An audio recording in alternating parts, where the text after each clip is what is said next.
اور میں just to continue وارث بھائی، یوتھ کو نا میں ہمیشہ بتاتا ہوں کہ دیکھو، اگر آپ مجھ سے پوچھیں نا کہ سیرت میں سب سے بڑے لیسنز کیا ہیں رسول اللہ کی سیرت میں، تو میں کہتا ہوں ایک اینڈیورنس یعنی ثابت قدمی، اور دوسرا سیکریفائس، قربانی.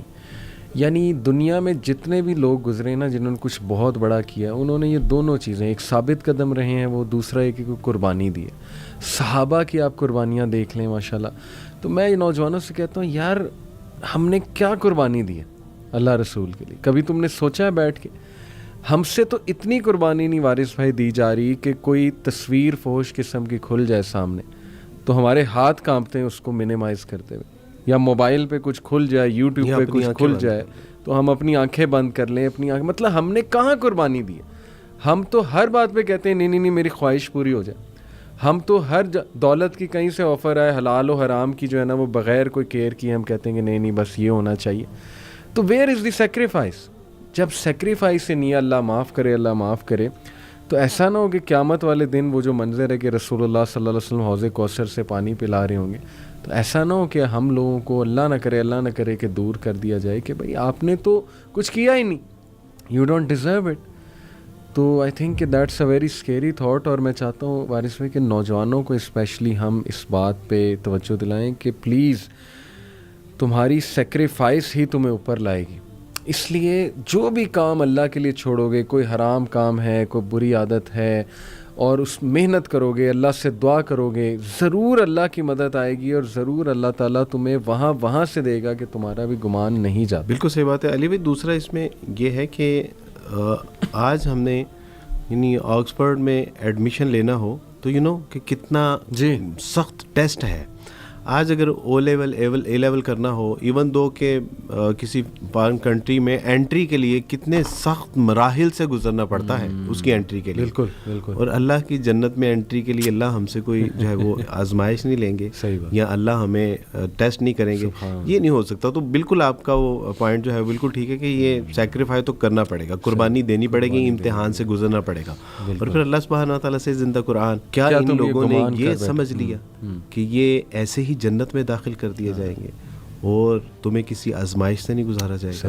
تو پھر اللہ سبحانہ تعالیٰ نے آگے جو اس کا ایک آیت کا مفہوم ہے وہ یہ ہے کہ اللہ چاہتے ہیں کہ سچوں کو الگ کر دیں اور جھوٹوں کو الگ کر دیں.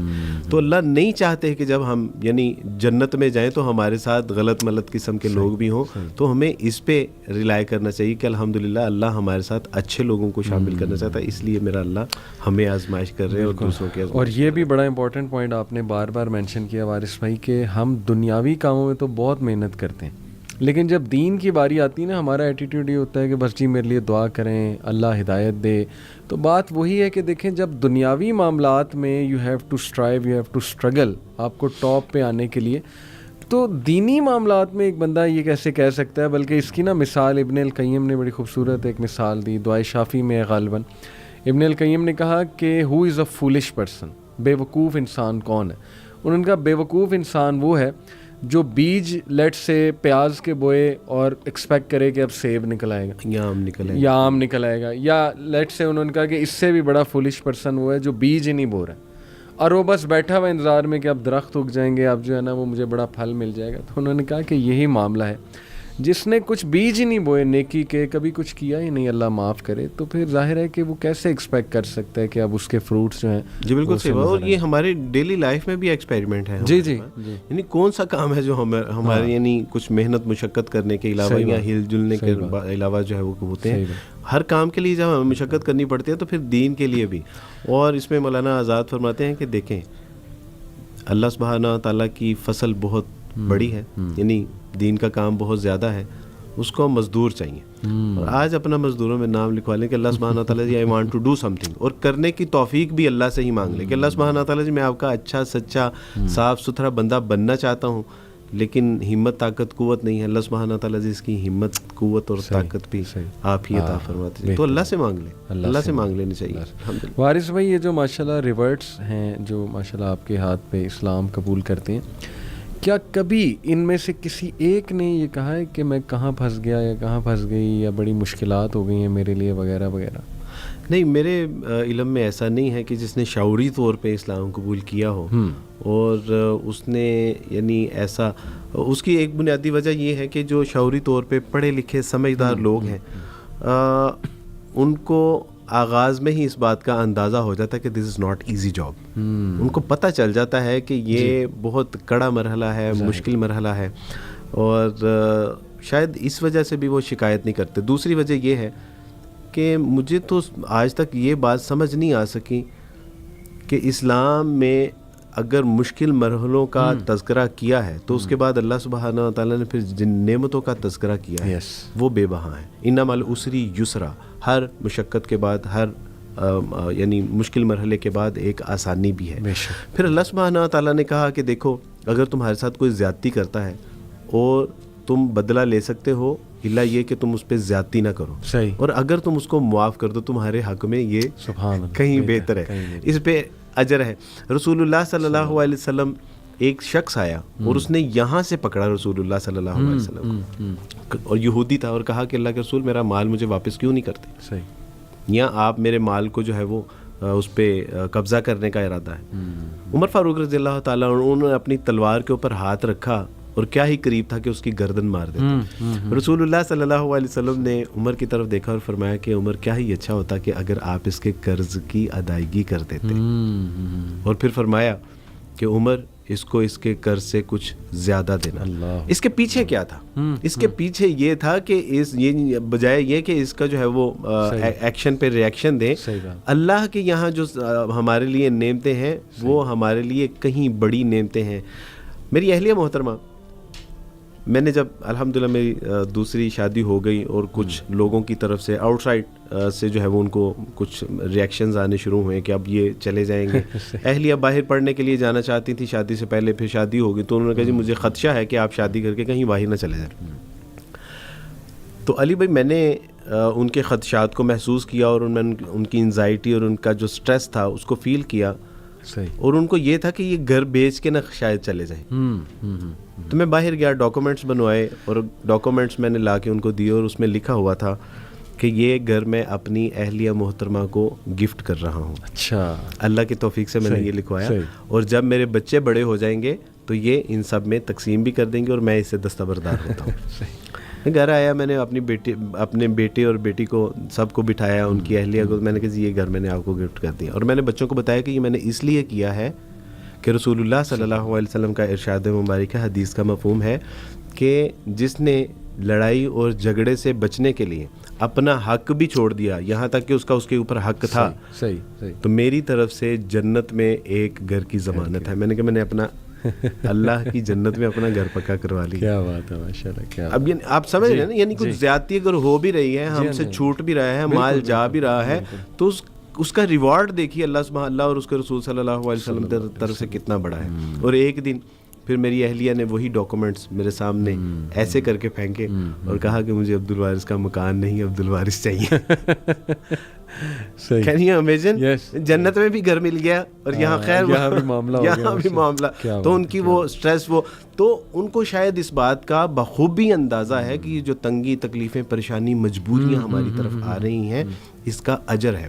ایک عورت, ڈاکٹر اسرار رحمہ اللہ کے بیٹے عاطف وحید صاحب ہمارے استاد ہیں, ان کی کال آئی کہ عبدالوارث فلاں نیو مسلم, اس کا انتقال ہو گیا ہے اور اس کی تدفین و تکفین کرنے والا کوئی نہیں ہے, تو عبدالوارث وہ ذرا دیکھ لیں.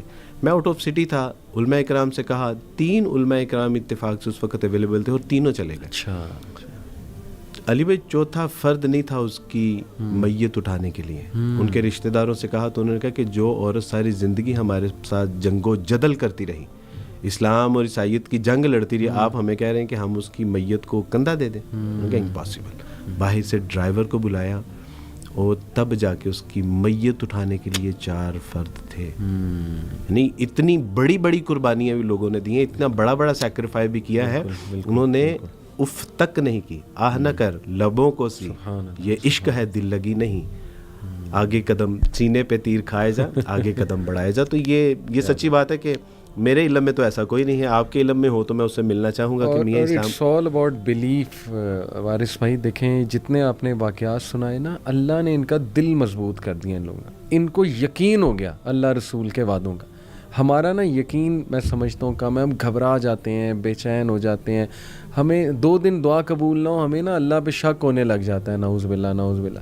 تو یہ ساری میں سمجھتا ہوں یقین کی کمی ہے. یہ جو لوگ ہیں ماشاءاللہ, جیسے میں آپ کو بتاؤں ہیرکولیس, اس نے آپ کو وہ واقعہ پتہ ہوگا, ابو سفیان رضی اللہ تعالیٰ عنہ, ان کو بلا کر کچھ سوالات کیے تھے. تو ان میں سے ایک سوال یہ تھا کہ اچھا یہ بتاؤ کہ یہ جو شخص جو اپنے آپ کو نبی کہہ رہا ہے, اس کے فالوور جب اس کے دین میں مذہب میں آ جاتے ہیں تو کیا واپس جاتے ہیں؟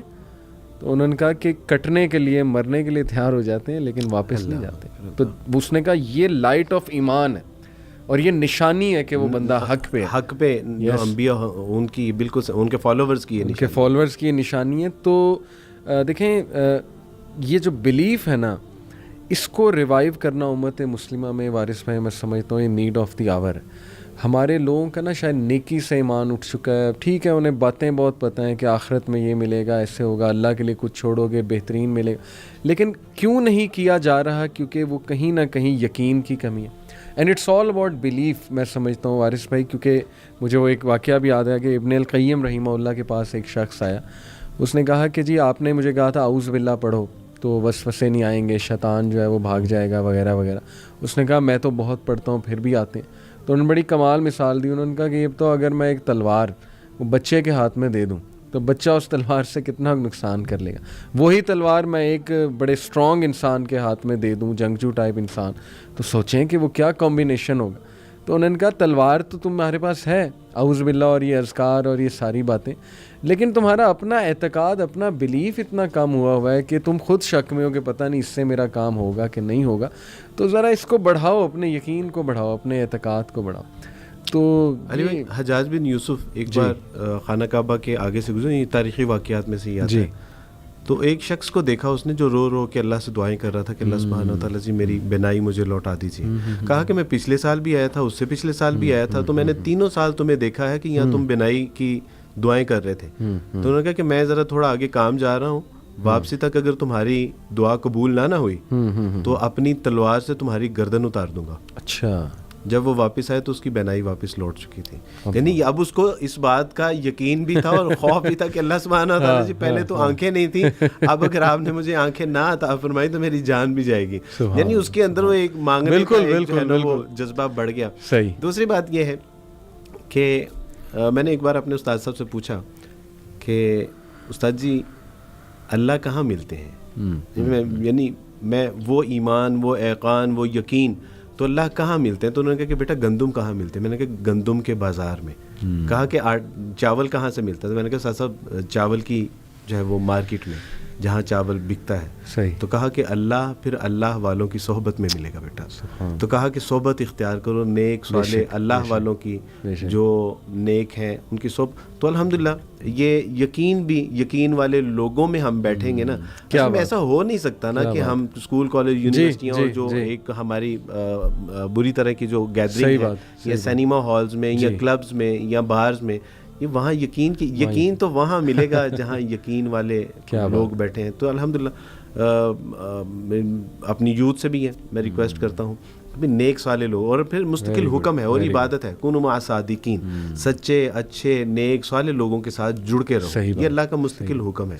تو یہاں سے ہمیں اللہ بھی ملیں گے, اللہ پر ایمان, یقین, سنت بھی ملے گی, انشاءاللہ زندگی میں تبدیلی آئے گی.